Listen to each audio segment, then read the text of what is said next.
अवकाळी पाऊस, वादळी वारा आणि गारपीटचा फटका मुक्ताईनगर, भुसावळ, बोदोड तालुक्यातील ग्रामीण भागात मोठ्या प्रमाणात बसलेला आहे. शेतात उभं असलेलं ज्वारीचं पीक आणि मक्याचं पीक हे जमीनदोस्त झालेलं आहे. आपण पाहतोय की शेतकऱ्यांनी मोठ्या आशेने या ठिकाणी शेतात लावलेलं आहे. ज्वारीचं पीक आहे. मुक्ताईनगर तालुक्यातील आपण सुळे परिसरात आहोत. मोठ्या प्रमाणात शेतकऱ्याची लावलेली हे ज्वारीचं पीक हे अक्षरशः जमीनदोस्त झालेलं आहे. शेतकरी सातत्याने संकट येत असल्यामुळे प्रचंड चिंतित आहे.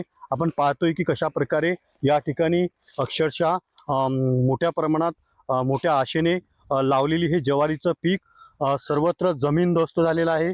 शेतकरी प्रचंड हवालदिल झालेला आहे. कशा प्रकारे हे नुकसान झालेलं आहे. अक्षरशः वादळी वाऱ्याचा फटका आणि या ठिकाणी अवकाळी पाऊस, त्यामुळे असं प्रचंड नुकसान भुसावळ, मुक्ताईनगर आणि बोदोड विभागात झालेलं आहे. शेतकरी देखील आपल्यासोबत आहेत. काल झालेल्या वादळी वारात आमचं जवळपास हातातोड्याशी आलेलं पीक हे जमीनदोस्त झालेलं आहे. बघू शकता तुम्ही, आम्ही लहान मुलासारखं याला वाळवतो आणि जसं ते हाताशी येते किंवा आता काही दिवसात आमच्या घरात येणार, पण पूर्ण निसर्गानं आमच्यावर प्रकोप केला आणि आमच्यावर पूर्ण संकट आलेलं आहे. तर याच्या जसं खूप आधीच बाहेर देशात जे युद्ध चालू आहे त्यांचे संकट पेलवता आता निसर्गाचं सुद्धा संकट आमच्यावर आलेलं आहे. आणि आम्ही बघतोय की एका मागे एक आधीच मला सप्टेंबर महिन्याआधी आमच्यावर गारपीट आणि पूरग्रस्त परिस्थिती झाल्यामुळे तिथं पण खूप नुकसान झालं होतं.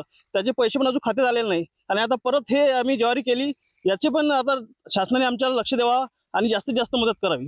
हे जे पीक आहे हे मुलासारखं आम्ही जपलं आणि त्यात हे नुकसानीचा फटका बसला आणि युद्धाचा देखील परिणाम आमच्या शेतकऱ्यांवर आहे, असा देखील तीव्र नाराजी शेतकऱ्यांमध्ये पाहायला मिळते. कॅमेरा पर्सन मंगेश ढोलेसह रवी गोरे, TV9 मराठी, जळगाव.